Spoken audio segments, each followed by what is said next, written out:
The KQ Morning Show, 92 KQRS. All right, no sense waiting around for it.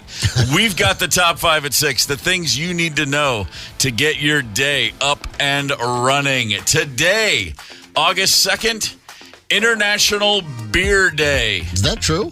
Yes. Really? It is. You're not teasing me? I feel a smidge less guilty about starting my day with that beer. As a circle, as I was out of Listerine.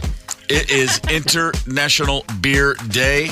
There's even a website, internationalbeerday.com, baby. It's this is just a global celebration. It's going to take place all over the world, pubs, breweries, backyards, or as we usually call it, a summer Friday. I don't know what's going to be so different. Although I'm going to come clean. I'm going to be drinking beer today. I'm going to be going over to the Basilica Festival later over at Boom Island. I'm going to go see Tedeschi Trucks tonight. I got a lot of things I got to do, and I got a lot of beer to get me there. Yeah, to get me through. That'll do it. I mean, beer makes it all better. Raise a glass. Celebrate the heroes behind each tasty brew. That's what I'm reading on the website. Okay, we can do that too. Celebrating the heroes today. That's it. Real American heroes. I believe that was the old beer jingle. One of the greatest campaigns ever. Number 4 on your top 5 at 6. A serious bit of science to get the day off. Scientists have finally figured out why asparagus makes your pee smell so bad. What about cancer? How are they doing on that? Not so good. They're developing the dog sniffing thing. It's coming along. It's coming along. I mean, their work on the side, their side hustle is this asparagus deal. A little something they're calling asparagusic acid. Asparagusic acid. They just made that up. They did. They don't know why it's even there, but they do know. They say, look, it's non-toxic.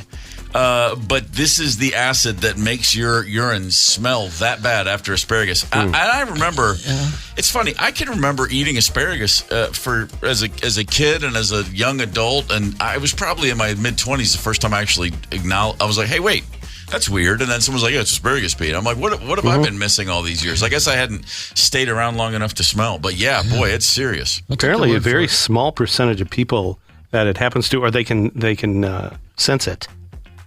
Can sense it. Can sense it. I had asparagus once. Now when people give it to me, I thank them and I cut it up on my plate. And then when they're not looking, I dump it under the table. Oh, really? Oh, I'm a big fan. Is it green? Yeah. No. It's green. It looks like a little spear. No. Come on. You can do all kinds of fun stuff with it. I am one of these asparagic acid folk. I can have one piece of an asparagus spear. Give me 1/4 of an inch of asparagus, and I will smell it next time I pee. Yeah, it's serious. I only smoke green.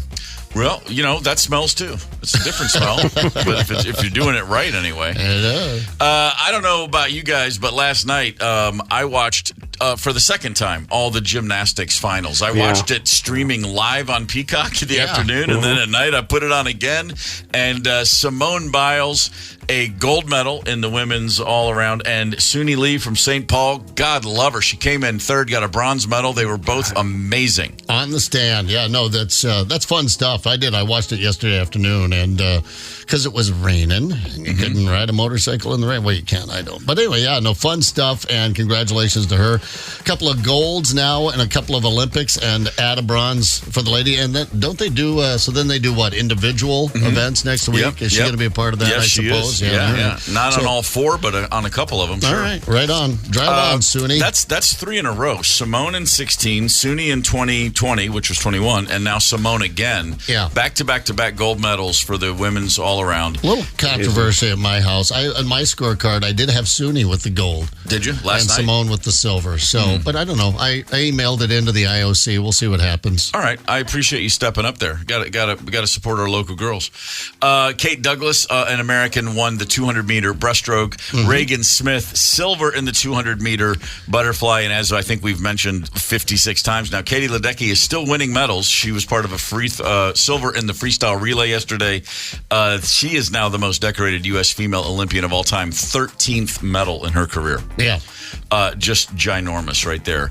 Number 2 in the top 5 at 6, Ford Motor Company is apparently patenting a system that will allow your car to snitch on other cars who might be speeding on the highway.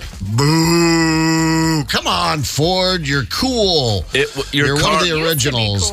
Used to be. Your car would automatically report speeding vehicles to the police. What? They'll have onboard cameras to snitch on other drivers. An equipped Ford vehicle could send a report with speed data and pictures directly to law enforcement and roadside monitoring units. Why? The cops would also get GPS info to help track the offender. Right now, they're saying, we're just securing the patent. We haven't put this in any vehicles yet. And, of course, if they do add it to vehicles, there will be a serious legal debate that goes back and forth. But, my gosh. Yeah. Tattletale. Yeah, aren't they? I mean, why would you be... that sounds like a Saab thing. Something Saab would do, but not Ford. Maybe Volvo. Saab. That was Saab. Yeah, that's something the guys came up with at Saab right before they pulled the plug on Saab. You're right, exactly. That just, don't they make Saabs anymore? No. Well, they're all done? Yeah. No. All right. We'll pick on Volvo then. I drove a Saab once. It was a brand new, and it was kind of cool looking. They were unique looking, early 90s. Unique. I'll go with unique. Unique. I don't know. It just looked different. And it was literally killing time on a day in Birmingham, Alabama with Rosemary, and we drove by a Saab dealership, and it was just, we literally had nothing to do, and I go, let's just go test drive a car and see what we think. Yeah. And I said, I've never been in a Saab, and I just thought, screw it, let's go. And we got into a Saab, and it barely went up a hill. It was the weekend. I was like, just get out and push. I was like, seriously, like we're driving 55 miles an hour, 60 on a highway, and we start going up a hill, and it just starts slowing down. I was like, okay, never mind. Well, Ford, don't leave it on the shelf. Take it like those patents. They always used to get accused, the American automakers, of there's an engine out there that gets 100 miles to the gallon, but if they have the patent for it, they bought it and they put it on the shelf, and we'll never see it. It sounds like a bunch of urban crap to me. But put this one on the shelf and forget about it. There's enough tension out on the roads. I think anyway. so. I think this is just one of those. Ford pulls up behind me. I'm like, well, you son of a bitch. Yeah, no kidding. Number one on your top 5 at 6. We're smart, baby. Minnesota, right near the top of a new national map that shows which states have the highest average IQ. The state of Massachusetts is apparently the smartest state in the union with an average IQ of 104.3. Minnesota right on their heels at 103.7. Have you been to Duluth? I've been through Duluth. All right. I kept going. Just saying. North Dakota right behind us. South Dakota dropping a little lower. Come on. There's a map you can look at, and if you want to see your state in dark purple, which is where we are, what you don't want to see is, there's Lake Michigan, which doesn't have an IQ associated with it because it's just white, and then Mississippi is also white on this map. Well, Mississippi has the average IQ of water, apparently. 94.2. Sorry, Mississippi. I've spent some time there. I'm not afraid to take shots at Mississippi. I might move there. I mean, it would be nice to be the smart one of the bunch for a change. When I was 10, my family moved from Maryland to Kentucky, and we all became straight A students overnight. It was awesome. Yeah, don't think it's don't think there aren't advantages to moving down in the world. All right, that's your top 5 at 6. Why don't we, now that we're all here together, why don't we learn a little something? Let's look back. I'll tell you what I have for you today. On this day, August 2nd, in 1921, 8 members of the Chicago White Sox were actually acquitted of throwing the 1919 World Series. They didn't do it. They didn't do it. It doesn't matter. We're still talking. They got the boot, man. When you deal with a man named Kennesaw Mountain Landis, you're in trouble. Yeah. Just a reminder, also, 8 Men Out, the John Sayles film with John Cusack, and just a great movie. Say it ain't so, Joe. You don't have to care about baseball to appreciate the drama therein. I saw the documentary on that, and the evidence was irrefutable. Yeah. I mean, it was a closed and shut case, but people like baseball players. Even back then, we gave them a wide lane. How can we kick him out of the league? He doesn't wear shoes. Doesn't really add up in a court of law. August the 2nd, 1979, Yankees catcher and team captain Thurman Munson died in a plane crash. He was only 32 years old. He was flying a plane. He would fly back to Ohio on days off. Yeah. He was living a pretty busy life in 1979. His name was thrown around for years. Anytime anybody got hurt off the field or off court, like in the off season, you'd hear about a guy crashing his motorcycle. You remember Thurman Munson? And it's like, well, yeah, I mean, it wasn't that much of a dare. He just had a problem with a plane. He'd been doing fine up until then. Yeah. I was at the Western Kentucky State Fair at night, having fun, doing what you do. And my brother came up and he goes, "Hey, man, Thurman Munson died." And I was like, "What?" He goes, "Yeah, he died today." And I said, "What happened?" And it's only funny because it's true. He said, "Man, bad case of Buddy Holly's disease." Never forgot that one. I was like, wow, that's horrible and kind of funny. Big movie reviews, the latest news on rock stars, celebrities, and world-class athletes, and plenty of juicy love nuggets, too. We're heading west for Mike Evans' Hollywood Report on the KQ Morning Show.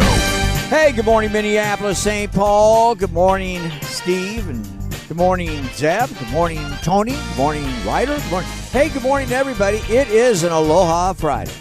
It is finally a Friday. And it is a movie review Friday.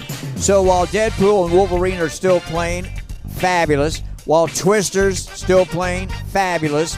I'm going to tell you, there's a great kids book that's now a movie being released today called Harold and the Purple Crayon. This is a live-action animated classic, a kids movie all the way.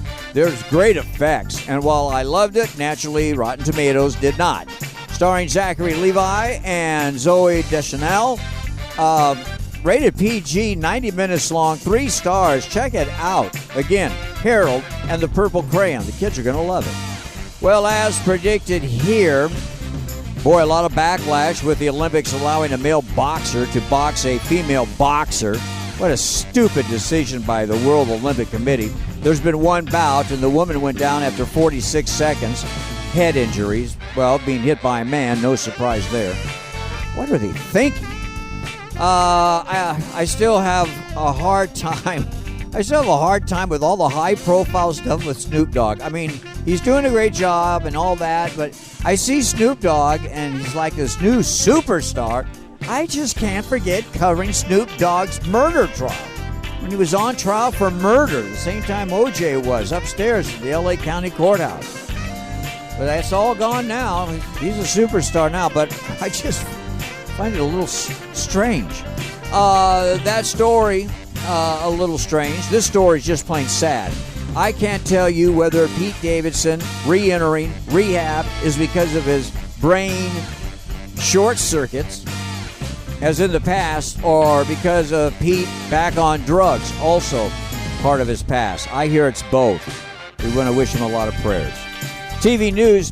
I'm tight with the American Idol producers, and a year ago when Katy Perry announced that she would not return for the 2025 season of American Idol, I asked who they were talking to for her replacement.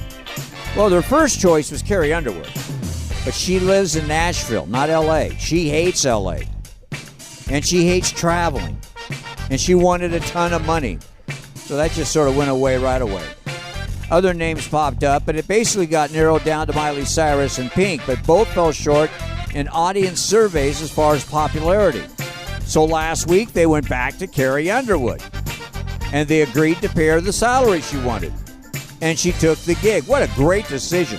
Carrie Underwood, a judge on American Idol. That's just great. Pickleball is the new sport of choice for celebrities. Steve, you and me ought to play some pickleball. Come on now. Celebrity parties often include a pickleball tournament, and the top 5 celebrity pickleball players are Leonardo DiCaprio, Jamie Foxx, Kim Kardashian, Tom Brady, and Selena Gomez. But you know what? The best celebrity pickleball player was Matthew Perry. Yeah. Hope everybody has a great weekend. I'm singing. It's Aloha Friday. No, we're to Monday. We're going to play today. Aloha Friday. Mele, Kalikamaka, Haulimaka, Hiki Ho, Lili Yokalani, Lani, Ani, okay, Laku, and a cock and a ock and hui, hui, hui, hui, ho. The Mike Evans Hollywood Report, weekdays on the KQ Morning Show. Zep, Tony, and Steve Gorman are the KQ Morning Show. 92 KQRS. I'm Steve Gorman. This is the KQ Morning Show. Good morning, Friday, August the 2nd. I'm pretty excited. At 7:50 today, we're going to give away tickets to see Extreme and Living Color. That's always important. You want to know when the games are being played. You want to know what concerts you can win tickets to. And speaking of concert tickets, check this out. Listen to KQ all weekend for your chance to win tickets to Iron Maiden. Yeah, 92 KQRS presents Iron Maiden October 22nd at the XL Energy Center. Listen all weekend for your keyword text prompt. Iron Maiden, come on. I know, right? I just read something recently. Ronnie Wood's kid and who's the guitarist in Iron Maiden? Blanken. Recently got hitched up or something like that. I think it was a little all-star wedding. It might have been one of their grandkids or kids. I don't know, but probably one of Ronnie's Steve kids. Harris. And one of Steve Harris. Is that his name? Well, we'd have to go. Sorry, I even brought it up. Just popped into my head, and I should have. I'm bad with my metal gods' names. Yeah, Steve Harris from Iron Maiden. Okay. It is their kids. All right. His son, her daughter. That's a match made in heavy metal heaven, right there. There you go. Man, fair enough. Demi Moore. I asked what everyone's first thought for Demi Moore is. When with G.I. Jane, is it Ghost? Is it St. Elmo's Fire? Is it just general brat pack frivolity? I guarantee you very few of us think about her farting, just letting them rip. You know what I mean? No. When you think of Demi Moore, you just don't think to yourself, I bet she's a one-cheek squeak champion. You don't think about fart. it like that. She probably doesn't even poop. Actually, as it turns out, not only does Demi fart, Demi Moore, wants to destigmatize farting. She's on Instagram. She posted a video where she's reading a book from a digestive health company all about gas and poop and all kinds of things, basically saying, hey, man, this stuff's normal. Let's just get on with it. It's a shout-out to all her gassy girls. Oh, the gassy girls. Yeah. That whole routine. Here she is. Adult's Guide to Farts. What's the big stink about? What are some of the common techniques to hide your farts? You can blame the dog, you can pretend nothing happened, or just run away and change your identity. Farts are nothing to be ashamed of. They're very normal. Cats fart, dogs fart, birds fart, even bugs fart. Of course, it's polite to excuse yourself when appropriate, but if a fart slips out, just own it. Demi. Was that really her? Healthy. That was a stripe there. Huh. I think. Does farting have a bad reputation or something? I don't think that this the show public is aware service? of. No, our listeners either. It's celebrated. Why is she doing this, Steve? I mean, what's the? She's making some money off this. I guess she's just got. She talks about her daughters. She mentions her daughters and girls. Gassy girl. She says something like, "Come on, all my gassy girls," and then tags her own kids, who I'm sure this goes out to all Mom. This goes out to all my hot girls with stomach issues. Thanks, Mom. Yeah. And then she tags Kelly Ripa and Kate Hudson and says, "I'm challenging you guys to do your own reading of this book." I certainly hope they don't know anything about this and they're just like, Demi, you. She's a big component. She's a big proponent, I should say, of gut health. Gut health is very important, of course. But I just think it's funny for Demi to be, and she's sitting in a chair in this video, and she's wearing a nice dress, a little lace, a very attractive woman here, just as almost like school marmish performance. Yeah, holding the book out for the kids to read. Yeah, and just talking about just how she can blast away and feel good about herself. She used to have the dress blow up like Marilyn Monroe. That would be great, wouldn't it? Boy. Well, it's good to hear from her again. I often wonder what she's up to these days. Has she been in anything recently? You guys follow movies. Most of what I've seen of her lately, she's no longer, of course, married to Bruce Willis, but still a big part of his life, and he's going through his issues. And she's just usually posting photos with him and saying it was great to spend the day with him. She and her daughters and Bruce Willis's current wife taking care of the guy as he's towards the end of his life with. What am I?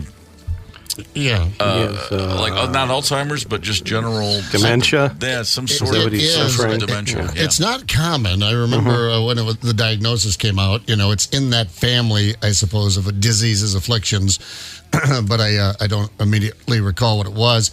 I was thinking, Demi Moore, doesn't she have some connection to Minnesota? Her mom lives here now or something like that. We used to have her on. Anyway, I was Googling it, and I did not know that I couldn't find it, but Demi was born in Roswell, New Mexico. She might not be one of us. That's true. Yeah. That would totally check out. Yeah. Speaking of neurological diseases and farting and gas and gut health, check this out. Okay, neurological disorders such as Alzheimer's and then Parkinson's, which there's a whole series of diseases that fall in the Parkinson's, family, if you will. Yeah. ALS. There is a parasite that is found in soiled cat litter that scientists are saying could actually be a future treatment for neurological disorders. Okay. A parasite from soiled cat litter. The scientists used an engineered form of this parasite. It's a very common parasite found in cat poo, again, to deliver proteins to the brain in mice. A lot of these neurological diseases, it's all about protein dysfunction. Alzheimer's, Parkinson's, Rett syndrome, ALS, they know it's got to do with gut health and proteins not operating the way they should in the gut, but the connections are still too vague. They don't have it figured out. They're circling in. Every year brings a lot more advancements. Right. I followed a lot of this. My brother Jim passed away from something called multiple system atrophy, which is his cerebellum just atrophied over years, and it's a devastating thing to go through and to witness someone going through. Mm-hmm. And I read this article and I had to laugh because man, he hated cats. I mean, that sucker would come to my house and he'd be like the dog, keep that thing away from me. Yeah. He had no time for cats. Had he known. Yeah, pick up that parasite. Now that cat parasite, is this the same parasite that women claim is the reason we have to change cat litter or clean the cat litter rather when they're pregnant? I always thought it was kind of a scam to get guys to start I think that's I haven't heard this story. Don't you know about the cat litter? Yeah, you can't. If you get knocked up, Ryder, you cannot go near the cat litter. Yeah, leave really? that. Yeah, really? Yeah. Okay, because I do spend a lot of time cleaning up after this cat who does not always make it to the litter box. Yeah. Sometimes just out of spite, she'll poop on a rug somewhere. Go get yourself one of those pregnancy tests. Fake it. Women like to do that. And no, I'm teasing. And no, I don't know, teasing. Of course, I didn't know that was a pastime of women faking that's pregnancy. They're constantly punking me with that stuff. Is it just women that you know? Yeah, right. No, so listen. No one wants to have my baby, but and then give it to Mr. Ryder and tell him, hey, listen, pregnant. Off cat duty. Off cat duty. It's all yours, buddy. So pregnant women should, when possible, I'm now reading, have someone else clean their cat's litter box. Cats have an infection called toxoplasmosis, and that is bad for pregnant women. So this isn't the parasite; it's just an infection. Yeah, it's easy. This infection can cause serious problems for a fetus, including premature birth, poor growth, eye and brain damage. Good gracious! Yeah, stay away from the cat litter. That one goes way back. I mean, because that was the routine in our house, and I've got a 31-year-old now. If it's an indoor cat, you're probably okay. It's the outdoor cats because toxoplasmosis. Aha! They catch it from eating rodents, birds, or other small animals. Aha! So if you've got an indoor cat, you still want to be careful, I guess. But but it's not as much of a risk. Dads, are you listening out there? Yeah. Split that chore again. Just get on the cat. Boy, they sold us a bill of goods on that one, didn't they? Well, I mean, it's just one of those things. And it's just nice to do while you just she's have. Well, pregnant. I was going to say you just have no idea that the cat litter lobby calls all the shots in the medical field. They do it. Amazing. It's big cat litter. By the way, here's another crazy pet story. A woman in New Zealand had a dog, Nuggie. Nuggie was her. She loved this dog terribly, deeply. Passionately. She loved this dog so much that she fed the dog every time it seemed to want to be fed. Overfeeding and overfeeding and overfeeding. This dog, when it was finally taken from her, weighed 54 kilograms, which is It's like 120 pounds. Oh. Yeah, 120 120 pounds, and this is not a tall dog. What breed are we talking here? you think? It's I can't really tell. But medium, small, medium, large? I saw a photo, and the dog was just so overly built. You can't tell what it was once supposed to be. It's as big a dog. It's as obese a dog as you'll ever see. Oh. And so the dog was taken away from her, and then unfortunately they were not able to keep the dog alive. It was just its organs were shutting down. Right. A liver hemorrhage while they were trying to take some weight off the dog. The owner, this woman, was ordered to pay reparations. I don't know to whom. Disqualified. She cannot own a dog for at least a year. And then here's the kicker. Again, this is in New Zealand. 2 months in prison. Oh. In prison. Wow. 2 months in prison. Yeah, well, they're weird down there in New Zealand. They've got all sorts of kooky laws.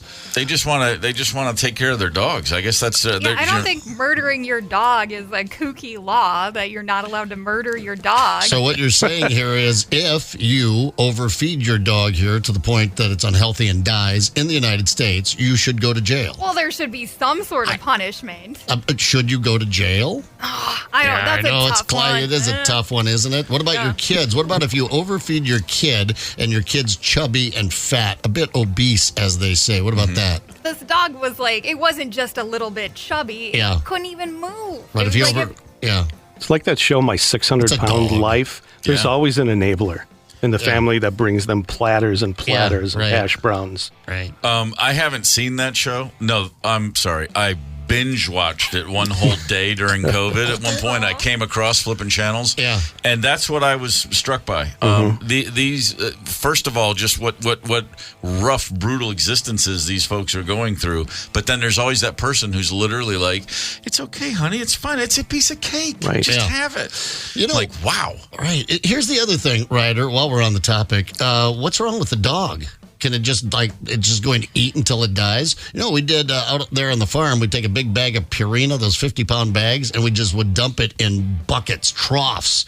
And then the dogs would feed themselves for like a week, and then Dad would say, go out and dump another bag of Purina in the trough out there. And they never ate themselves to death for But some those reason. are good. Those are farm dogs. They have an agrarian work ethic by birth. They just get up and think to themselves, "Let me put my shoulder to a plow out here and help these folks out." Right, exactly. They're weren't giving me gravy dumb train. dogs. The least I can do is drag some roots out or something. You know, they're working that off. I'm just saying, if you're eating yourself to death, maybe it's time to remove them from the gene pool. I think it's a little strange that she got 2 months in prison for something, but then they're like, "You can't have another dog for a year." A year? Well, how about ever? How about not send her to jail, but just don't let her own another dog? Right. I don't know. I guess the jail term is that sort of. I guess the thinking is this will keep someone else from doing it. But it's not like she's going to learn her lesson by going to jail for 2 months. Just don't let her have another dog. Yeah. That's I think how I would say Maybe that. put her to death. Put her to sleep. Well, if you're going to put her to sleep, then at least televise it. Yes. You know, how about this? Just make her eat gravy train for a couple years. Just give her. Tony loves gravy train. I would go with that. Yeah. Or Is what that a about this one? punishment or- Remember this from the old days? The cans of Kennel Ration. Kennel ration, yeah. Wow, man. What Gaines Burgers. Gaines Burgers. That's right. I don't remember those. You guys, you're rich people. They were, suburban kids. Oh, Well, Kennel Ration was it was just canned. yeah, it was budget. We Canned. canned dog food. It was. I mean- We rarely had canned. It was always just dry the gravy train. That was Yeah. it. Boom. Occasionally add some hot water for like on Thanksgiving. Here's your gravy. But every now and again there'd be a can of dog food in the house for one reason or another, and it just you'd put the can opener on it, and the second you puncture the seal of that can, the smell is just overwhelming. Yeah, it's horrible. It's like, oh my God, what are you feeding your dog? It's just, I really think I would be willing to bet if you could get a can of Kennel Ration from the 70s and open it, you would see greasy, grimy gopher guts. That's exactly what would be Like in a that corpse can. flower. Well, That's what it we've all probably been to Denver, the airport way out there. Sure, many times. Out there in the desert. You have to drive the interstate if you're headed up 70 into the beautiful Rockies there, past that big, what is it, Purina plant? That reeks so bad. You guys Oh, really? Do that? Remember that? I don't remember that. Oh, man. It just, they're coming up on the Purina plant. I'm like, what do they got in there? Just grinding up old horses, I guess. Man, at the Denver airport, a legendary, a celebration of kickbacks. Just everything about that airport says, who got the concrete contract? Wait, you put it where and paved how many miles of cement? And then, of course, you Google it and find out exactly who it was. It was like a member of, it was like Clinton's transportation secretary or something. Like, I know a guy who knows a guy, and next thing you know, they're all in Tahiti. Maybe not. I don't know. Something to do with that. All I know is the first time I went to that airport, they had a perfectly good airport right in town. I know it. Stapleton. I know. Used to fly in right in town, right there, bang. Yeah, let's just put it way out in the middle of the desert. Yeah. Well, here in 100 years, once Denver's reached the airport, it'll make more sense. You mentioned something about an airport I found interesting today. Yeah. Was it the Bozeman? What airport were you just telling me about? The Yellowstone International Yellowstone International. Which is in Bozeman, but it's named the Yellowstone International Airport, and it is so you get there, you arrive at the Bozeman Airport. Here we have Yellowstone, we have the headwaters of the Missouri River, we have the Lewis and Clark Trail goes right through there, 3 mountain ranges surrounding Bozeman there on the high plateau. God's country. Just as beautiful as it gets. It's exciting. You get off the plane, and right there is a large poster to greet you. Welcome to the world's largest carpeted airport west of the Mississippi. Like, what? That's the first thing. Not a picture of the Rockies, not the Grand Prismatic Springs, right? Not the headwaters of the Missouri out there. No. Man. No. Not Lewis and Clark standing there, in their boat or whatever. No, it is the largest carpeted airport west of the Mississippi. You know that the guy who runs Bozeman Carpet Supply or whatever they're called out there on the front of the road. He's like, I'll give you a great deal on this carpet, but just give me a sign. You just gotta let me put a sign up there with my face on there. I love it. The largest carpeted airport west of the Mississippi. That's true. Yeah. You come for the mountains, you stay for the carpet. Let me tell you that right now. It is nice and plush. Oh, how would you know? Of course it is. Right. Hey, here's a fun fact. Remember Coco? Coco, the gorilla that knew all the words. Yes, the communicating gorilla. Yeah, well now we've got some apparently some talking chimps, and I just want to say Charlton Heston was just a little ahead of the curve. It's happening. Planet of the Apes right around the corner. Hang tight. Connect with us on the KQ Talk and Text line 651-989-ROCK. That's 651-989-ROCK. 92 KQRS. I'm Steve Gorman. This is the KQ Morning Show. It's Friday, August the 2nd. A lot of scientists will say there's the old standard sort of thing. If there's one thing that separates humans from our primate relatives, chimpanzees, gorillas, orangutans. Our genitals are exposed. Well, there's that. Way less hairy for some of us. But no, it's the fact that we can speak. We have language and we speak. Now there are plenty of people who study animals that say they speak in their own. They communicate vocally, but just not in a language like we have as humans. We have obviously thousands of languages, but their words and their letters and the way we build communication. Animals don't have that same exact thing apparently, and they certainly can't speak as humans do. Although every now and again, you remember there was Coco, I believe, the gorilla that they said Coco I don't think spoke, did she? But she would point. She knew words. I mean, she would sign. Sign language. That's what it was. That's what it was. Right. Okay. And there was that documentary, The Jungle Book. I thought you were going to say that documentary, Planet of the Apes, the whole series. But I mean, if you had a line to deliver, you give it to Chuck. One line, and he's batting 1,000 on those. Soylent Green is people.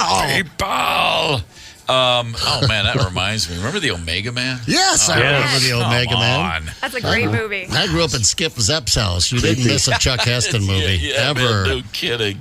But now scientists are suggesting, maybe chimpanzees actually can speak.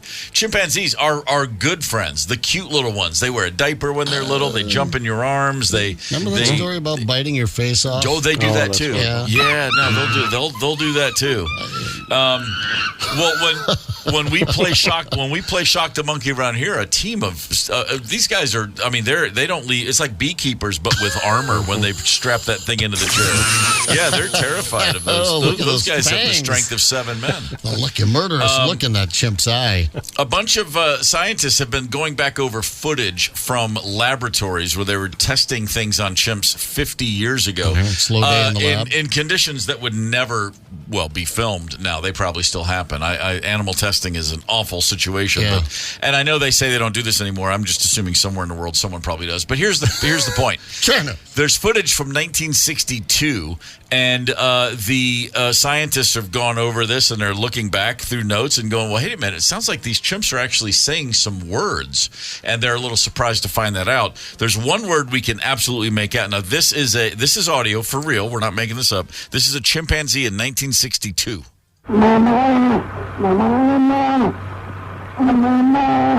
Saying mama. I feel like our recording equipment in 1962 was a bit better than that. Might have been a little overmodulated there, you know. A little bit. All right, there it is. Okay.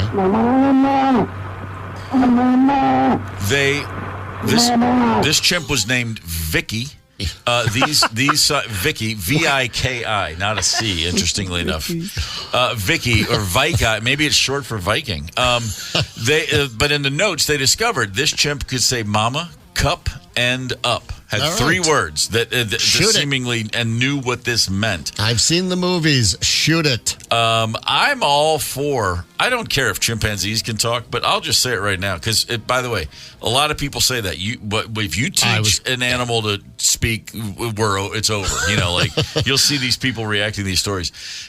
I'd write a check for whatever's in my bank if you could just give Chauncey the gift of speech. I want to know. Wouldn't that be cool? I want to know what's going on in his mind. Well, Literally. AI. I mean, they're going to have. They're working on it right now, and they have it in just some. I guess very primitive. What's the word I'm looking for? But anyway, they're going to be able to record, and our dogs will be able to speak to us within about 5 years. However, it's in its infancy, the technology. That's what I was looking for. However, okay, they can talk, and obviously don't shoot them, but. I mean, maybe we should just give it over to the apes. There's a story of the dog, wasn't it, a year ago, that would jump on the different symbols on the floor to communicate, like, I need to be let out, I'm hungry, I love you. Right. Yeah, that's you know what? I do remember talking about that. Yeah. I want to hear what Chauncey's thinking, and then I go, do I really though? Because he's. I promise you, he's thinking. What if it's hurtful? He's thinking if it's hurtful. He's just thinking about food. And where can I, squirrel. Will they yell at me if I pee in the corner right here? I want to mark this room. I want to mark this studio right now. It's not a lot different than an 8-year-old. Speaking of 8-year-olds, this is not a story about 2 children, but it kind of sounds like it might be. This is from Indonesia. In South Sulawesi, Indonesia, on the evening of July 24th, a couple of men who did not know each other met at a bar in town. And they got to know each other. They began joking and exchanging riddles. You know, you're just meeting a guy in a bar, you're having fun. So 2 guys walk into a bar in Indonesia. You know, the jokes start to fly. Mm-hmm. Then they got into the classic debate over whether the chicken or the egg came first. Yeah, chicken. And other people are watching and laughing, and the bartenders, chiming in. But they start getting rather heated. One of them, 47-year-old Kadir Marcus, was so set in his ways. I don't know if he was on the chicken or the egg side, but he was just like, by God, I'm telling you, I got this right, and you're wrong. The gentleman he was arguing with, who's only been identified as DR, got really upset and said, "I'm out of here. I got to go. I can't talk to you anymore." Mm-hmm. So he walked home and got a big knife and went back to the bar. No, and he killed Kadir Marcus. He stabbed him repeatedly, and I would imagine screaming either chicken or egg as he did so. Boy, That escalated quickly. 15 stab wounds. He That died really on got the out of spot. hand fast. Residents who witnessed the stabbing, apparently there was a bunch, they tried to stop it. They couldn't. Chicken or the egg leading to murder. And we're worried about primates, monkeys speaking. That's kind of the point. What would be worse? Yeah, I'm reversing my position. Let's give it to the chimps. Teach them how to talk, hand them the reins. It's time for us to devolve. I'm picturing this scene. Something tells me if the chimpanzee would walk into the bar and go, guys, a big part of our own evolution and the adult mind can hold on to a concept without a final answer. You have to learn. You have to be comfortable in the gray. Okay? Yeah. And then they would have turned on the chimp, and then the chimp would have killed them both with his bare hands. Right, exactly. Try stabbing a chimp 15 times. My favorite story of chimp strength that doesn't involve ripping some woman's face in Connecticut off her head was Ed Harsh played piano in the Black Crowes for years, and he had a buddy in Toronto who had a chimp. Guy just had a chimpanzee. It was like and you didn't say it wasn't like a pet. I mean, it was like his buddy. I mean, he treated it like, and dude used to hang out at a biker bar in Toronto, and the chimpanzee would come in, and the bikers would after a few drinks, they always thought it was funny to let's jump the chimp, and like four guys, they would just like pig pile on top of a chimpanzee, who up until that moment had been sitting there casually just enjoying the attention, and Ed he would describe this, and he said, like, literally, you'd see bodies flying through the air. Yeah. The chimpanzee would just pick a guy up and throw him, and they were like that. They thought it was hilarious. Of course they did. They're bikers. Yeah, but the best part was he said when a guy would be wearing, you'd see a leather jacket and have those metal studs on it. Yeah. And he said the chimpanzee would walk over and with his thumb and like pointer finger, he would just peel it off like that candy on wax paper. Oh yeah. Just like without even any effort, just rip it out of the leather jacket, look at it, and put it down, and they'd be like, dude, control your chip. He loved to rip those things off jackets. I hope I'm not speaking out of line here. I don't know if we're allowed to tease this yet, but this year at Cragen's up north, we are playing Jump the Chimp. Oh yeah, it's going to be a lot of fun. Me and a chimp. Can't wait. Yeah. Well, hang on. I thought we agreed it would be Jump the Chimps, plural. That's right. Man, that'd be great. I tell you what, let me just say this right now. If we get to Cragen's and we're on the air live and a chimp rides in on a tricycle, I'll be the happiest you've ever seen me. Yeah, second happiest guy in the room. That would be great. Man, what are the chances that you're going to go to a bar, get into an argument about the chicken or the egg, and get killed? I mean, that's way less than a lightning strike. See that coming. I mean, wouldn't you think? Yeah, right. Chicken, by the way, is the answer. In case you idiot. You're just full on going with chicken. Okay, fair enough. I mean, obviously. Where'd the chicken come from? That's my question. God. Okay. I don't know what the chances of you getting into that argument with a stranger at a bar in Indonesia are, but I do know this. You have a 1 in 7,500 chance of watching your television catch fire sometime this year. Really? 1 in 7,500?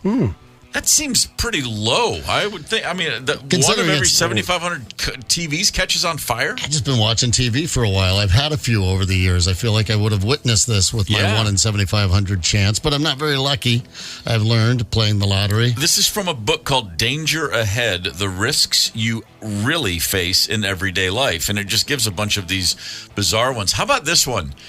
1 in 50 chance that your doctor is not really a doctor. Whoa! 1 in 50? I mean, the last time I went to the doctor, he seemed to Google a lot of questions that I would ask him. So I feel like I have maybe run into the doctor that's not a doctor. Actually, I did one of those telemedicine deals, the video deals last year. And while I'm talking to my doctor, he said, well, let me Google that. And he's on the keyboard, and I'm looking like, what the? And then he started to laugh. And I went, he's got a sense of humor. But then we got in that chicken and egg thing, and it didn't work out. Well, he's not a medical doctor. Not a medical. What? 1 in 50? 1 in 50. All right. Okay, this is funny. What are the odds your child hates school? 1 in 3. Yeah. 1/3 of everybody in that school hates it. Almost 50-50 maybe. Yeah, but okay. It's low odds. Here's a crazy one. what are the danger ahead, the risks you really face in everyday life? Here are the odds. The odds that your next meal will be from McDonald's. 1 in 8. Well, now that you said it. So now, is that suggesting that 1 of every 8 meals in America is from a McDonald's? Wow. I guess I remember reading that, there is a thing about the number of people who've worked at a McDonald's. Like, that's an astonishingly high percentage of Americans. The one thing that made me think of is if you trace family roots, American citizenry in the last 300 years, the percentage of people who can trace their families back to specifically the borough of Brooklyn, New York. It's really like over 20%. Like, it's a crazy amount of American families have had somebody on their way to wherever they ended up living in Brooklyn for a period of time. Okay. There's a whole thing I read. It was just astonishing. Makes sense. To think of. It does make sense, but it was still but it was way higher than I would have thought. I mean, my family came from Ireland to Canada. And then hit Detroit. There was no Ellis Island or... Entered the country illegally? Very much so. Yeah, my dad was the anchor bearer. They were going to have their second kid, and we're like, let's get to America. Let's get this kid born in Detroit. Yeah. I think there was also a job, but there was, you didn't want to be a lumberjack. I get it. Okay, this one is, and see, this one seems higher than the other ones I would have thought. Odds you will crush your finger with a hammer. 1 in 3,000. Yeah, not me. I mean, you've got the carpenters out there. Well, those guys aren't smashing their fingers with a hammer. It's us guys that pretend to be a handyman once every 3 years. Okay. Well, maybe they but because they're using hammers all the time, there's a better likelihood. It's like they say the most people that fall off the roof are roofers because they're just up there all the time. All right. Yeah. Not me, man. I don't pick up the hammer very often. Here is the final one. I'm looking at the list. You will have some sort of mental problem in your lifetime. 1 in 2. Well, yeah. Who doesn't have a mental problem occasionally? Yeah, in some sort. It's pretty vague. Not me. Jeez. Well, other than Zepp. I missed this one. You will be forced to leave your home because of a flood. 1 in 4,000. Well, this year. Yeah. That's gone up, yeah. Eesh. Yeah, that's... All right, 1 in 4,000. So I'm just hoping that.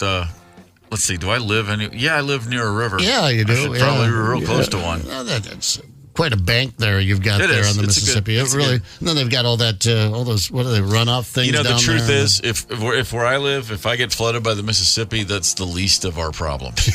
Right. That means the apocalypse has happened. Right. Exactly. It's all over now. All over but the shouting. Hey, Slash from Guns N' Roses, a guitarist of note. You know Slash, top hat. Yeah. Sunglasses. Cool dude. He has got a new album out. It's a blues album called Orgy of the Damned. And then he's also on tour with his Serpent Festival tour. A bunch of great artists on that. And you can win a trip for 2 to go see Slash's Serpent Festival tour in Nashville. You will attend an exclusive Slash soundcheck experience. Plus, you can take home an autographed Gibson guitar and his new album. Right now, if you want to enter for a chance to win, text the national keyword tour to 95819. TOUR. Text tour to 95819. Yesterday, a new experience for the Gormans in Minnesota. Well, hop on.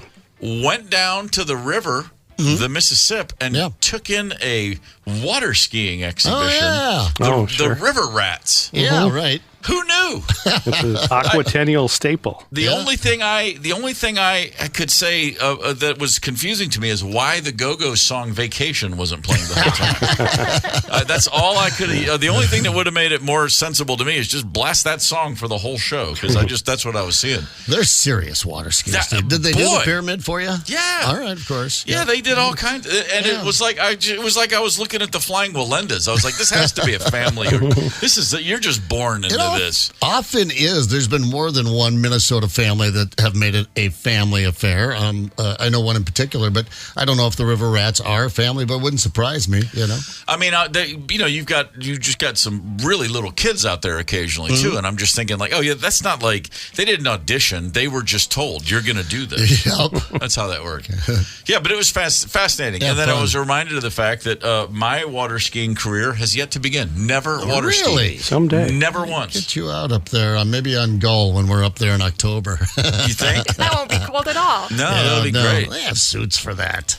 I don't know why. I mean, I had opportunities. I've certainly been on boats in lakes when I was younger and would do things. I don't know. I guess I just never wanted to learn something new after a certain point. Well, the way we do it here in Minnesota, we get you on the dock. You're on the dock in the skis holding it, and then we just tear away in the boat. No, I think that was in a John Candy movie, perhaps. That's not how it's done at all. I was, but you'd enjoy the hell out of it. They had the ramp. The guy was, there's some flips and some spins and some landings. Did see one. I saw one person kind of screw up, and humiliating. I mean, then they're just there, and then the boat comes over to pick them up, and I was just like, oh man, it means they don't get dinner when they get home. Is that what that means? Yeah. Wow. Thursdays they do that. That's all summer, I believe. Mm-hmm. I thought to myself, what if they just made her swim home? Just ignore her. Yeah, if she just turns and just starts heading south on the river. Disgrace the family. Damn, I got to get all the way to Richfield? Crap.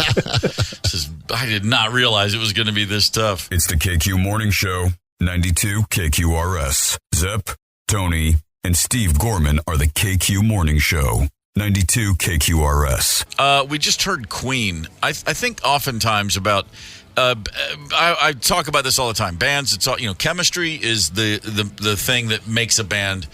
it makes a good band great. Yeah. You know what I mean? You can have a pretty good band if there's not a real genuine chemistry, but the great bands all have an undeniable extra member, the sixth man or the 11th or 12th man, whatever you want to call it in sports. Cocaine. There's a lot of drugs. Queen was certainly one of those bands. Taken individually, you can look at each guy. Freddie was going to be Freddie regardless, but the other guys, that was just one of those perfect moments where the right four people ended up at the right room at the same time, and they found something pretty special. And when I hear those two songs, We Will Rock You, We Are the Champions, it does go to the whole idea of Brian May wrote We Will Rock You and came in and explained it to the guys in the band. He's like, hey, so you know how people clap along and they stomp and we encourage that? Well, what if we wrote a song where it was just inherently going to happen? And he explained his vision for we're playing all these sports arenas and stadiums. What if everybody was stomp, stomp, clap, stomp, stomp, clap? We just give them their part, and then it really connects with the audience. And they were all like, yeah, Brian, good idea, man. That sounds cool. And then they knocked it out. They put the thing together, and then they came up with it sounds like 7,000 people stomping and clapping, and they put the song together and worked it up. And then they knocked that thing out. And the next day, Freddie comes in, he goes, well, I wrote one I think will pair nicely with it. Mm-hmm. Freddie just goes home and writes We Are the Champions. Right. Yeah. I think that's good. Yeah. And I mean, that's when I think there were moments like that when they all said that, just look at each other and go, man, it's good to be in Queen. Because I wrote the coolest thing ever, and then you came out and wrote something even better, and now we're all still in the same band. I'm feeling pretty good about each other. A lot of good days in Queen. Yeah, I bet there were. I mean, you don't hear about a lot of infighting with that band. I'm sure there was some. In the biopic, there was a bit of that. Yeah, there's tension and arguing. Some insults were thrown around. Some feelings were hurt. But they were British, so it seems like just a love taps to us. Right. When the British fight, you're just like, wait, that was when did the argument start and when did it end? I missed it. I just heard them talking about tea. Right, exactly. I grew up hearing about all these ferocious fights from the Beatles, and of course it broke the band up, and then we watched documentaries like Get Back and go, was that the fight? Sorry, that's what happened? See me and my brother go at it. No, if you want to break up a band, just put a little extra milk in that tea. Yeah, just say it what? That's it, really? Who ate all the Garibaldis? I said one lump. You took my biscuits. That's it. I'm out. I'll see you around the clubs. 92 KQRS. I'm Steve Gorman. This is the KQ Morning Show for Friday, August 2nd. Elton John, man, write a tune. You know what I mean? Good Lord. Do something. Yeah, really. Wear a full-length fur coat, put on some sunglasses, wear a duck suit. Yeah. Do something. Don't just sit there. It's like I look at him and I feel like I'm in Midnight Run. Eat a sandwich. He gets some ginger ale. Do something. Have a glass of milk. Have a glass of milk. Pee in a bottle in a store. Come on, Sydney. Do some effing thing. God, guy in Midnight Run. That's as good as it gets. Dennis Farina. There you go. I knew you'd come up with it. So the Yellow Brick Road. That's a good band name. Not for. I don't know what band, but I'm surprised no one's tried that. We just call our bands the Yellow Brick Road. That could be a good. Elton John tribute band name. Well, certainly that would be appropriate for sure. I'm trying to think of band names constantly, just because it's something I've always done. But now I do need a band name. Atomic Insanity. I just read that this morning. Einstein on this day wrote a letter to President President Roosevelt at the time, after he got here, fled Germany during that whole nonsense, and used the term Atomic Insanity in the letter. I like Atomic Insanity sounds like a band that's a little heavier than anything I'd be playing with, though. If you got that name, you can't go out there and, there's no ballads for Atomic Insanity. Right. How about Jeff? Geoff. Who was Jeff yesterday? Who was Jeff yesterday? Oh, that was the snail. Remember the snail that won the race? Yeah. Hey, what's up, man? What's happening? I gotta come up with something. I tell you what, and I'll throw it out there. If you got a great band name you've been sitting on and you're not going to use it, let me know. 651-989-ROCK is the KQ Talking text line. Text me a band name, for God's sakes. I'm in 3 or 4 bands at any given time, but there's a new one. We're going to put some music out next year, and we gotta, and it's just rock and roll. I don't even know how to describe music. I'm not good at that. But many of the good names have been used. Butt Gravy has already been used. They played at First Avenue. I saw them about 20 years ago. Butt Gravy. Bummer. Yeah. But was it with 2 T's and butt? Because what if it was just B-U-T, but gravy? It's all. I don't like anything on Thanksgiving but gravy. That might work. What do you think of damn turkeys in Rosemount? Damn turkeys in Rosemount. We just got that from a caller, then just hung up. DTIR? What does that stand for? You don't want to know.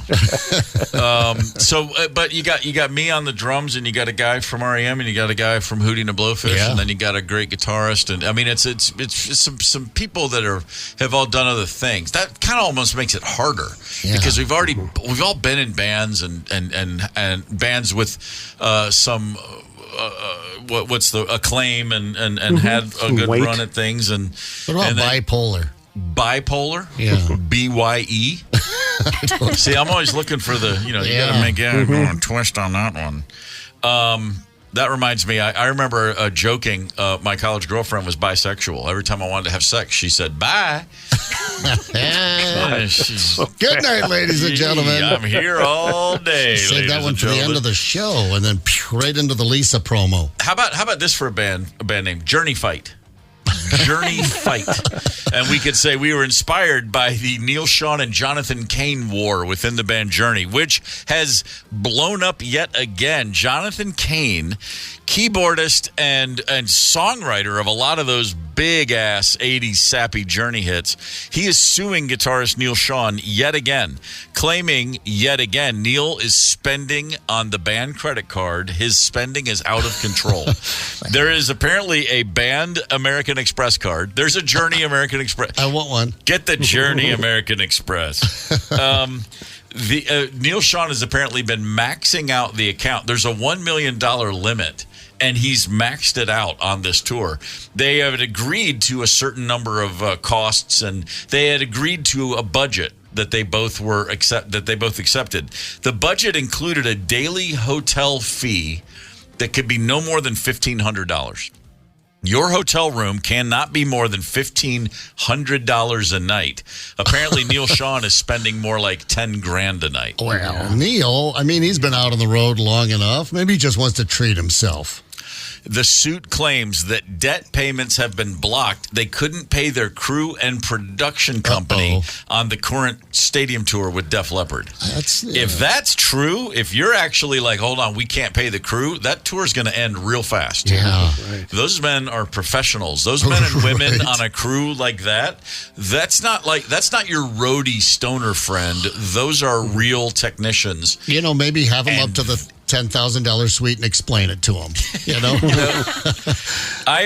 It's funny. There's a lot of. I've had this conversation, and I know a lot of stories anecdotally, and even some within my own band, but from other bands where there's always one guy in the band who says like, well, instead of giving the crew bonuses, why don't we just take them out to a nice dinner? And it's like, that's the last thing they want. They don't want to hang out with us. No. We're the biggest douchebags they've ever met. Give them money. You know what they say about the band when, after the show starts and they're all sitting back there smoking cigarettes? We walk in at 7 and we're out at 11 and we act like there's a problem. They've been here all day, working hard, making our lives easy. They don't want to have dinner with us. I don't want to have dinner with us, and I'm one of us. There's always that thing. Jonathan Cain's lawyers say, quote, unforeseen strains on cash flow pose a severe threat of harm to the company and to Journey's storied history of musical greatness. All right. You can tell when lawyers write stuff. Right. No kidding. This latest incident, quote, is impacting the band's reputation throughout the musical industry. The band's actual on-stage performance at the moment is one of the only aspects of the business that has not suffered. Why would you mention that? Like, it's just interesting. Like, Jonathan Cain wants to. That's his way of saying, "Oh no, guys, if you have tickets, the shows are great." Yeah, no, that was Jonathan Cain getting the letter from his lawyer and going, "Hey, can you guys put something in there about that? We're still good. Shows are still good. Put that in there if you could, please." Neil Sean has not commented on the suit. This is, by the way, the 2 years ago, 2022. This exact same thing erupted. Jonathan Cain's like, "You're spending too much money." You know what Jonathan Cain needs to do? He needs to quit the band. Then he'll get a honey deal like Steve Perry got. I had to look this up. Steve Perry quits the band. They go their separate ways. There is a lawsuit. He owned the name of the band with, along with Jonathan Cain and Neil Sean. So they had to. He did? He owned it. Yeah, it said here. I'm just surprised because he was not a founding member. No, even though he was a singer, I'm surprised he got that. Good for him. That was the deal. He co-owned the rights to the name Journey along with Neil and Jonathan. Relinquished those rights when he quit, but in return for their first 2 tours without him, he got 50% of what Neil or John made, whichever was higher. Then he got 25% for their third tour and 12.5% for every tour after that, including every tour after that, including the tour they're on now. 12.5% sunset clause. That is unbelievable. So Steve's getting paid. Perry is getting paid on this tour where Jonathan Cain is suing Neil Sean for spending too much money on the tour. The question is, would you take 12.5% of a tour if you didn't have to go on it? And the answer is hell yes. That includes any profits they've made from ticket sales, merchandise, and sponsorships. And he made the same deal for any albums they release. That doesn't mean much. But although streaming, when your streaming numbers are as high as Journey's, there is a lot of money there. Oh my God, I had no idea he was making that kind of coin. I know that Cheap Trick drummer Bun E. Carlos is still paid as he's a member of Cheap Trick. He's just not on the road. Wow. He still gets his 25%. Last I heard, it's a nice deal too. It's a great deal. Bands get to a point where it's kind of like we're business partners, but how much is it worth to not have to see that guy every day, or not have to see those guys every day, and then they work it out. How much would you guys give up to get rid of me? Think about it. You wouldn't have to see me every day. Think how positive and friendly and fun things would be on the show every morning. I think I'd take a French bread. I'll take it. Yeah, I mean, I don't know. Think about it. Kick it around. Yeah, let me think. What am I willing to give to never see Brian Zepp Ryder again? just texted me her entire paycheck. Yeah, wow. Everything, 100%. Yeah. That's all it would take. I don't know that that's going to get the deal done, though. It's not a lot. I'm all for professionalism, but it's hard to imagine getting on stage every night and looking at a guy who, A, is suing you, or B, you're being sued by, or the guy you're suing. And then you're like, this next one's called Faithfully. You're like, what in the world is going on with that, man? That's rough. That's a level of professionalism.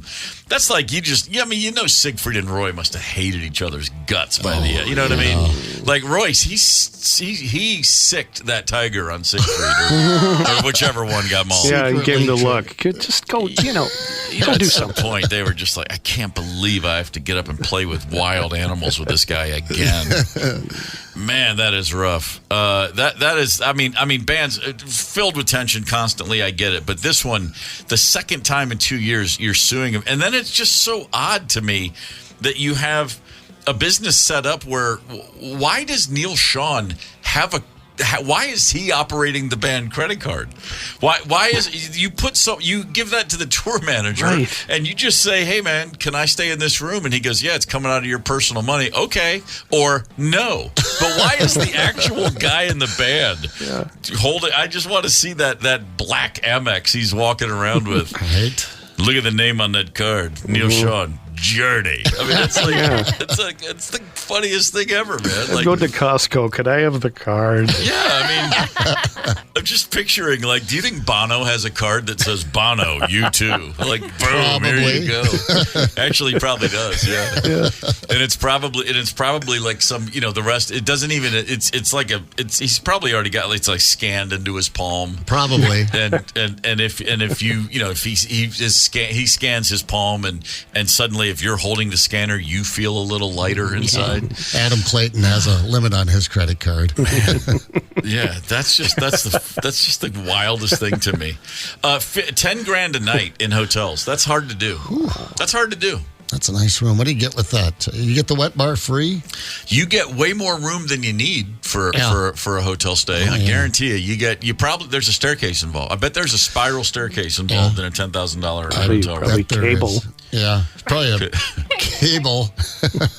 There better be a guy there better be like a butler with an English accent. You know what I mean? Right. Like, Mr. Sean? Yes, right this way, sir. Here you go. Here you go.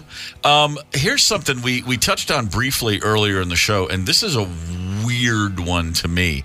The Ford Motor Company, check this out. Looking to get a patent in place. They are going to patent a device that they could put on a car. They say they have not yet done this. They're going to patent a system where they would install this technology in a vehicle. The vehicle could then rat out other drivers on the road, specifically drivers who are speeding. But only in Chevys. You're That's exactly right. This would literally be. Who did the kid? Calvin and Hobbes. Was Calvin peeing on a Ford or was he peeing on a Chevy? Or did it go both ways? No, they make them both ways. I was going to say, I got a feeling it goes either way. Yeah. An equipped Ford vehicle could send a report with speed data and pictures directly to law enforcement and roadside monitoring units. The cops would also get GPS info. You don't have to do a thing. You're driving your car. Someone goes blasting by you, and your car automatically goes, gotcha, Ford. And sends information to the cops. Don't forget, snitches get stitches. Man, no kidding. Stop it. That's, that sounds like a European car maker's thing. That's not what we do here. Come on, Ford, you're better than that. Maybe they just want to bury the patent on the shelf. Would that be the cool marketing move? Like, hey, look what we could be doing, but we're not, and nobody else can either? Yeah, we buried it. All right. I don't know. Am I going to have to, be on the lookout for Fords now? There's enough tension out on the roads. We don't need to be elevating it with, pretty soon the cameras are going to be in, or are they already in some of the places around here? I don't know, where they're going to snap a picture of our license plate when I'm running a red light at 3 o'clock in the morning on 55 because they won't change. I did that the other day, and I thought to myself, because I've driven back and forth to Nashville from Minneapolis a few times, and every time I do, there's two routes basically. One kind of through Chicago. You don't go through Chicago, but you go right near it. Yeah. And then one is you stay a little further west and go. The whole drive is rural Illinois for forever, and it's just like the Baton Death March. It's like my kingdom for a billboard. It's just corn forever. But on the one that you go around Chicago, you hit a lot of toll roads, and you don't stop at the toll booth anymore. You just keep going. Yeah, they ding you. And sure enough, and then a month later, I get a thing in the mail with my bill. Hey, by the way, you owe us $18. And so it's just that simple. And the other day I was at a light forever, and I was like, well, this is stupid. And then I thought, I'm probably going to get a letter in the mail in a month saying you owe us $92 for going through that red light in Stillwater. That's probably coming. And here's the tricky part. Motorcycles don't set those off. Even the ones with the sensors, built in there. A lot of times motorcycles won't set them off. If you really, I've been on rides with people where someone will get off their motorcycle, go over and hit the pedestrian crosswalk thing. I'm like, no, don't put your kickstand down. We're going through. Look left, look right, look left again, or whichever way that's supposed to happen. But yeah, I'm not a big fan of, I'm old school. If you want to give me a ticket, pull me over. Say hi. Yeah, let's have a conversation about the this. pictures, but back to Ford. Yeah, don't do it. Don't do it, Ford. Give me a chance to charm myself out of this. Give me a chance to bribe you. Never happened to me, but yeah, there's always a first time. But yeah, I don't. On other drivers, I don't like this at all. The last 2 times I was pulled over for speeding, one in Tennessee, one in Virginia, got out of one. Did not get out of the second, but both times, a state trooper from Tennessee and a state trooper in Virginia, when I gave them my license, they both asked me if I was the guy on the radio. And the guy in Tennessee, because Steve Gorman, you a drummer, you do the sports show? I said, yeah. He goes, oh, man, I love your show. I said, thanks, man. I said, I'm on my way now. I'm running late. I said, I know I was speeding. I'm sorry. I'm just behind schedule. I got to get there in an hour. And it was just north of Nashville. I'd gone up to see my mom in Kentucky. And he goes, oh, you know what? Just be careful. I was like, thanks, man. Yeah. And then a couple years ago, taking my daughter on a college visit, we're driving in Virginia, and a guy pulls me over. Same thing. And he just... I went through, I'm driving, and I'm behind another car, and we're speeding, yes, but I got the ways up. I don't see any cops noticed. And he had just established his position in the median. Like, he just pulled through that one road that you're only for cops, through the trees. Yeah. Great hiding spot. And right as I go by, I go, I think that, and it comes right out. Yeah. And I am a mile from the Tennessee state line, leaving Virginia. And I thought to myself, hang on. If I cross into Tennessee, this guy can't pull me over, can he? Eastbound down. And then I thought, only in the movies. He can probably call ahead. He's got my license plate. This won't end well, but I'd get out of it for a minute. This is literally what's going through my mind. Like Dukes of Hazzard, you're going for the county line? Yeah, that's what I'm literally thinking as it's happening. I pull over. He gets out, walks up, and he takes my license. And I mean, boom, first thing he goes to, Steve Gorman, Steve Gorman Rocks. I said, yeah. He goes, man, I listen to you every night when I'm I'm driving around. I go, he goes, well, what are you doing here? And I said, my daughter, she's in the back seat. I'm like, yeah, my daughter, we're looked at school. We just took her up to James Madison and heading back to Nashville. He goes, that's so, man, I love your show. This is great. I said, thanks, man. He goes, okay, just hang on a sec. And he goes back to his car. And I know he's just going to make sure I'm not wanted for something. Yeah. Punches in the license number, Gorman. Doesn't see anything else. He walks back up, and I'm saying to my daughter, I'm like, see, this is why it's cool to be me right now. And that dude shows back up, and he goes, well, here you go, and he hands me a damn ticket. I'm like, what do you? I thought we were already past this. We were boys. Somewhere he's telling a story even now. I gave Steve Gorman a ticket one time. You should have showed him some cleavage. It occurred to me, I was so shocked. And he goes, well, Mr. Gorman, I'm happy to see you here. And if you come back through, I'm going to be listening tonight. And I just drove off going, I cannot believe. But, of course, I said, hey, man, I totally get it. Good luck to you. Take care. Of course, be safe, officer. On a decibel meter, how loud exactly did your daughter laugh? Oh, man. We were, let's see, we had a couple 100 miles to Knoxville. We were still talking about it in Knoxville. Yeah, I'm sure. Hey, Dad, remember when you were so cool that guy still gave you the ticket? Oh, yeah. No, that went on for quite a while. Beautiful. I'm Steve Gorman. I was trying. Look, man, I had to try it. You got to try. But he knew me right first. He was excited. Yeah. And by the way, and I think I already told you this, the next day, I got a message on Instagram from that state trooper's wife. She found my Instagram and sent me a message and said, I just wanted to say my husband pulled you over. My husband gave you a ticket yesterday. Seriously. And he said you were so polite and respectful, and it's tough out there for cops these days, and I just want to thank you for being so nice to him. It meant the world. And I'm like, and I wrote back, I said, of course, my gosh. I mean, and what I wanted to write was, he gave me the ticket, right? Damn it. Cut him off for a week. Yeah, I think it was like $90. If I paid it within 3 days, it was cheaper or something like that. He knows you radio guys are loaded. Trooper Barlow. We hardly knew ye. That was his name. Nice guy. Yeah. Likes rock music. What are you going to do? Attaboy. We've got a little bit still to go here on the old KQ Morning Show. I don't know, the top 5 at 9. Hang tight. It's the KQ Morning Show. 92 KQRS. Zep, Tony, and Steve Gorman are the KQ Morning Show. 92 KQRS. I'm Steve Gorman. This is the KQ Morning Show. It is Friday, August the 2nd. The KQ Talk and Text line, as you might know, is 651-989-ROCK. I made the mistake of saying, hey, I need a new name. I need a name for my new band. I have a problem talking. And boy, we got a lot of suggestions. I don't know if I'm going to be... Let's see. Eddie Tennis and the Sensible Shoes. Sensible Shoes. It's got to be taken. The Shaken Babies. Wow. I'd go with Shook Babies myself. That sounds more rock and roll. Yeah, Shook Babies. I was in a band. We did a few shows in the early 90s. We were Jimmy Suction and the Oral Massage. Wow. Hello. I'd see that band. You'd see that band.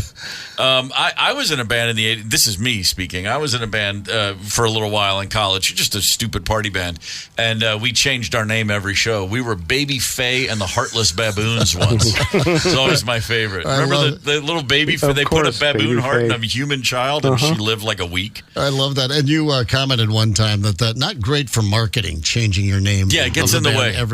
You're trying to build a following. What was that band you guys had at your party? Yeah, no, that's not them. What? It's problematic. Fickle Mistress. Wow, there's one. Live that one. The Rhythm Method.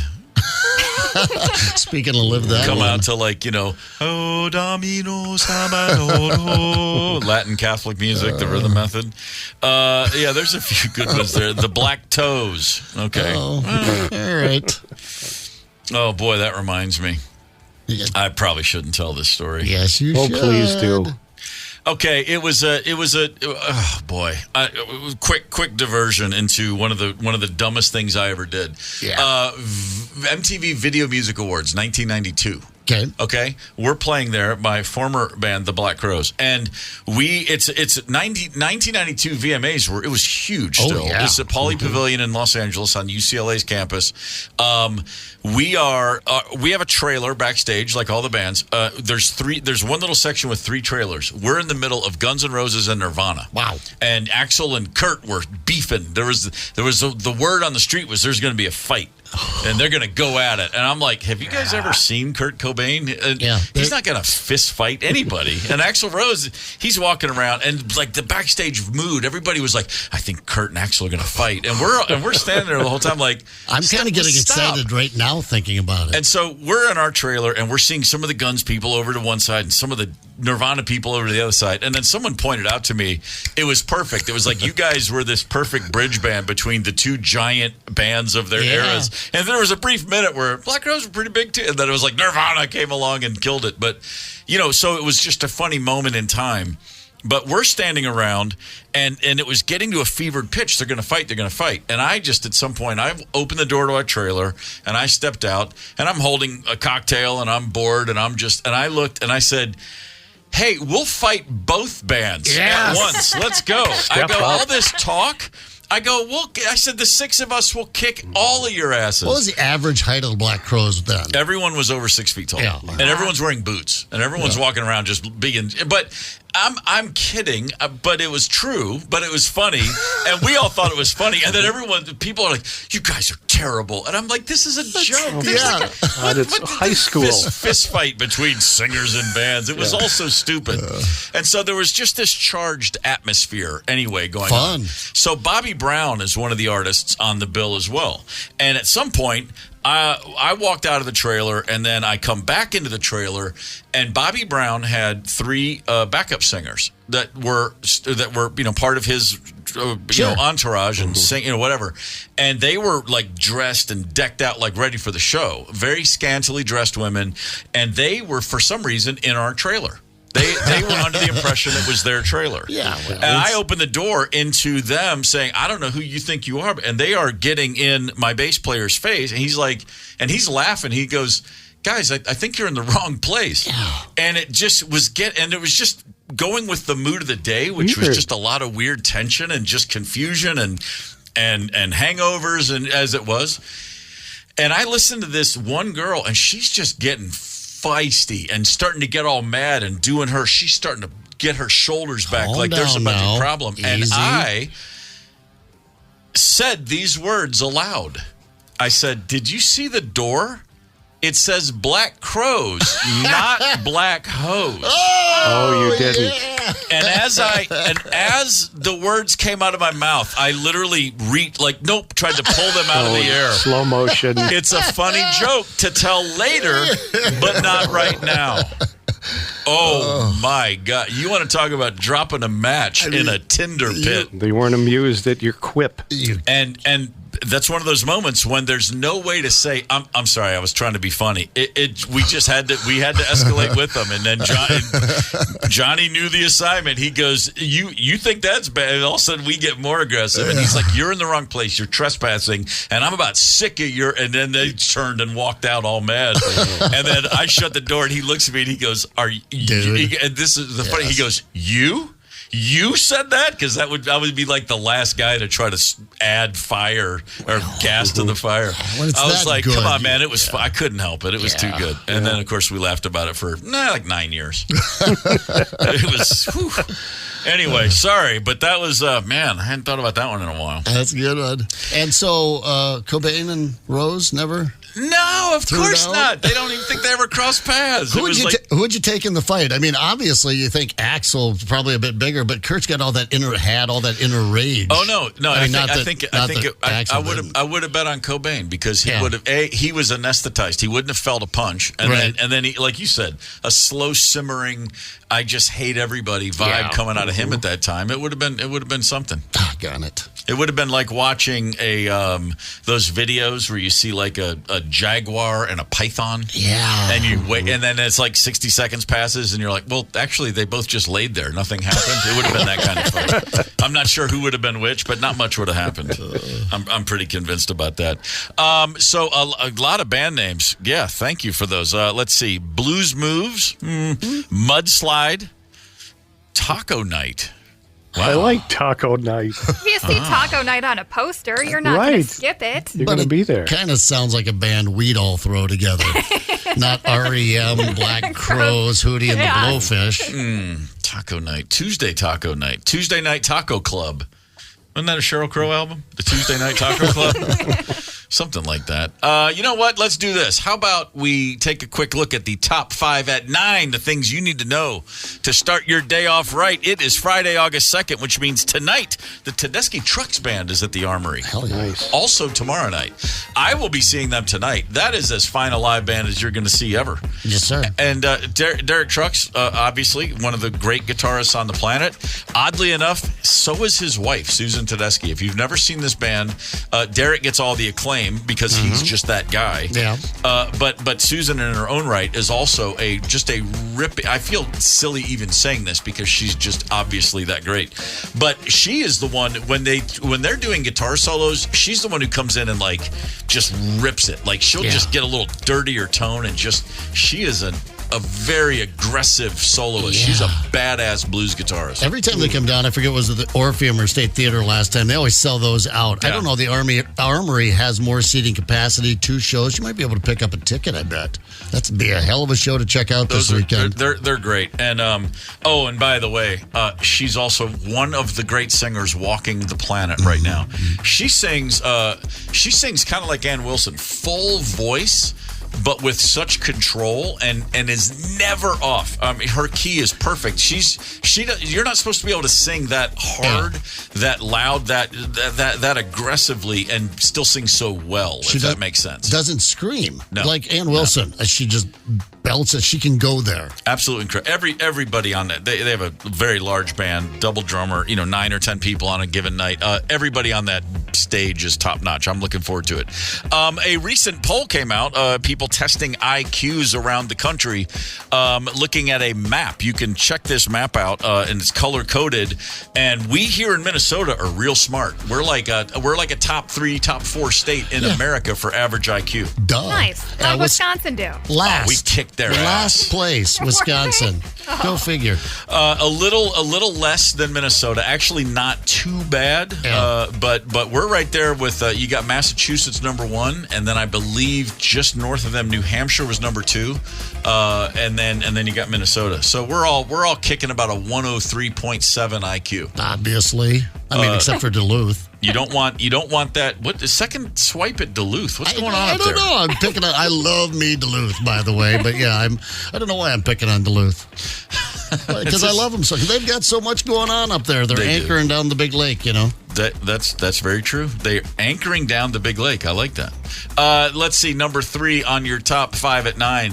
What about St. Paul's Suni Lee going for the bronze medal in the women's gymnastics all around? That was fantastic. She and Simone Biles went number 1 and number 3. The Brazilian gymnast took the silver. Yeah. Just nothing but the image and the footage of Suni and Simone with the American flag celebrating with the crowd and just the smiles on those women's faces. And I thought about this. Remember when we were kids, gymnasts didn't smile. Like, think about it. Like, Nadia Comaneci, she was not smiling during her routine. Mary Lou Retton changed that. She was the first. She was a smiler, but those Soviet gals, they're probably kept in cages or something. They were probably like veal calves. They were hard. They were well massaged and a lot of beer, a lot of Sapporo, oddly. There would be smiles when it was done, but I mean, like in the middle of a routine, when these women, they land a big tumbling pass and they are just beaming. Okay. It kills me. Suni Lee. Yeah. And the commentator, I forget the gal that's commentating, was a former gymnast, would mention this, and you'd watch, and by God, when she does one of those vaults, whether it be the uneven bars or coming off the beam or something like that, she breaks into this big, glorious smile of hers before she hits the mat. I know. Before she sticks it. It's crazy. I love it. They know as they're flipping and twisting if they're going to land it. You can tell their brain is a split second ahead of their body, which makes sense. Yeah. That's what they do. But yeah, you can tell like that smile is coming as they're preparing to land. It's just the idea of doing something so physically impossible to imagine and smiling while doing it. I go up the stairs and I'm in a bad mood. and these women are, and the balance beam stuff, like there was the Simone Biles on the beam yesterday at one point was doing one of the spins and she almost went over and she's the one foot that's sticking out, like she grabbed the beam with her foot to I'm just thinking like the physicality, the strength and agility combined. I mean, this is gymnastics. Of course, these women have this, but it's that same thing. Every 4 years when I watch it, I'm more blown away than ever by what these women do, by any of these athletes are doing. Just incredible. And great to have Peacock, that app, if you have it, because you can watch whatever event you want. They're offering all these different things. Yeah. I've really enjoyed these Olympics. How about this? A number 2 on your top 5 at 9, a gentleman from Lamberton, Minnesota, suddenly has an unexpected opportunity to fight for $1 million. This is an MMA fighter who is 2 fights away from possibly a 7-figure payout. Yeah. He got a phone call. Hey, do you want to be a fill-in fighter somewhere? Make weight, show up. You don't even have to fight. And now a few things have happened, and suddenly the guy's looking at, wait, if I might cash in here unexpectedly. This is not a kid. This is a 39-year-old man who hauls livestock for a living. Yeah, 39 years old. Listen to this story. It's just a little over a minute, but fantastic story here. Lamberton, Minnesota native Tim Johnson has a chance to fight his way to $1 million prize. An improbable notion just over a month ago. I got a phone call. You want to be a fill-in fighter. Basically just make weight, show up, you don't have to fight, you get paid to make weight. Yeah, sounds good. Sounds like easy work until Johnson was informed he had to actually compete in that fight. And despite only 4 days of training, he earned a first-round technical knockout victory, securing a spot in the PFL playoffs and an opportunity to change his family's life. Bills will be taken care of. Don't have to worry about, the gas man coming and turning off our, gas for anything or power, or you can just concentrate on fighting. Outside of the cage, the 39-year-old soon-to-be father of 3 hauls livestock for a living. But before that, he spent 10 years in the U.S. National Guard. So when it comes to trading punches in the octagon, Johnson is anything but scared. Everything's relative, so, cage fighting is easy compared to driving down the road looking for roadside bombs. The heavyweight contender is 2 wins away from claiming the big money, but standing in his way tomorrow in the semifinals is Dennis Goltsov. And even Johnson knows he's considered a heavy underdog. Dennis is, 100 times better fighter than I am in every aspect of the MMA. So this is, I have no pressure on me at all. If there's any pressure, it's all on Dennis. But that report on Fox 9 yesterday, so the fight is tonight, 8 o'clock, ESPN Plus. That's going to happen. You want to watch the local guy? Go for it. Doesn't think he has much of a chance, but what the hell? Rocky didn't have much of a chance. Of course, they lost that first one. Chuck Wepner, who they based Rocky on, the real-life guy who fought Muhammad Ali. He was the same kind of thing. A total fill-in, goes up in 1975 against Muhammad Ali, and Ali puts him down 19 seconds before the end of the 15th round. Oh. He was 19 seconds short of going a full fight with Muhammad Ali. Yeah. I thought you were going to say 19 seconds in. No. And that's Stallone. That's the inspiration. Yeah. He's like, oh my God, this guy's unbelievable. That's a pretty wild one. That's a good story. I would love to see this guy win that fight. Yeah, Tim Johnson. Win good the luck. next two. Then number one, your top one at 9. It is August 2nd. It is, more importantly, the first Friday in August, and that means today is International Beer Day. Oh, hell yeah. Go ahead and get yourself a cold bottle of beer today. It's International Beer Day. I will enjoy a few myself. I'm going to see a lot of music today. I'm going to go down to the Basilica Fest over at Boom Island, where it's being held. Got a few bands I need to see there. I'm going to see Tedeschi Trucks at the Armory. Damn. I'm going to probably listen to music in the car in between those events. Be Ubering around this evening with beer in my belly. It's going to feel good. Boy. Yeah, I'm looking forward to that. Anybody gonna, by any chance, Basilica Fest today? Any opportunity to get over there? No, I'm getting out of town actually, so I'm gonna boogie on out of town and go hang out with the kid out west for a little bit. So, but I was kind of thinking, there's so much damn music going on. I was driving by Boom Island on the way back to the pad yesterday and was like, oh, that's going on. Then I see Tedeschi Trucks is in, and then, but no, none for me. Tony? I'm going to be playing the bugle in my basement. Does that count? No. Oh man.